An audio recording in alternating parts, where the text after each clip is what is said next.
তেলা মাথায় সবাই তেল দেয়, এটাই বাস্তব কথা। জীবন তোমার থাকলে যদি সাফল্যের সুতায় গাঁথা, তুমি মানো বা না মানো ভাই, এটাই বাস্তবতা। সফলতা থাকলে পিছনে তোমার লোকের অভাব নাই, হিংসা ভুলে ভালোবাসা দিয়ে তাই পাশে থাকতে চাই। চেষ্টা করেছ অনেক, হয়নি কোনো লাভ, তাহলে শোনাতে চাই আরেকটি ধাপ। ব্যর্থতার পরক্ষণেই যদি ছেড়ে দাও হাল, আর একবার চেষ্টা কেন করলে না, এটা ভেবে আফসোস করবে চিরকাল।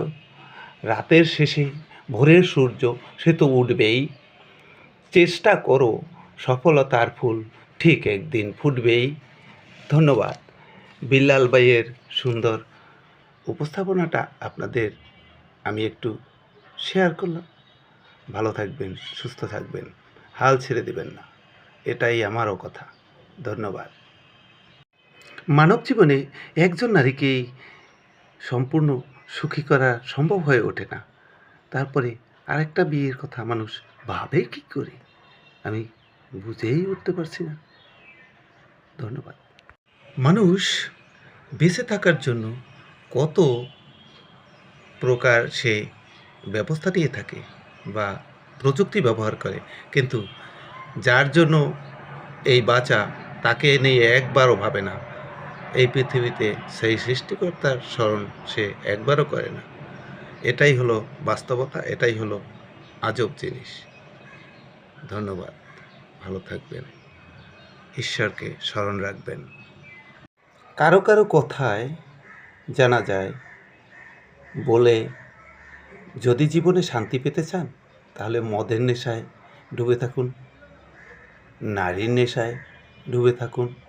কিন্তু আমি বলবো, আপনি যদি শান্তি পেতে চান তাহলে মন্দিরে যান এবং নামের নেশায় ডুবে থাকুন, শান্তি পাবেন। ধন্যবাদ। ভালো থাকবেন। কত বিচিত্র পৃথিবীর মানুষ। একবার ভাবুন তো, প্রেশার বেড়ে যাবে বলে লবণ খাওয়া ছেড়ে দেয়, আবার সুগার বেড়ে যাবে বলে সে চিনি খাওয়া বা মিষ্টি জিনিস খাওয়া ছেড়ে দেয়। কিন্তু মৃত্যুর বা ঈশ্বরের কাছে তার কোনো ভয় নেই, তার জন্য আকাজ করা সেটা ছাড়ে না, বাজে কাজে ঠিক পটু থাকে। এটাই হচ্ছে মানুষের বিশাল এক অভ্যন্তরীণ চরিত্র। ঠিক বললাম না? ধন্যবাদ সবাইকে, ভেবে দেখবেন।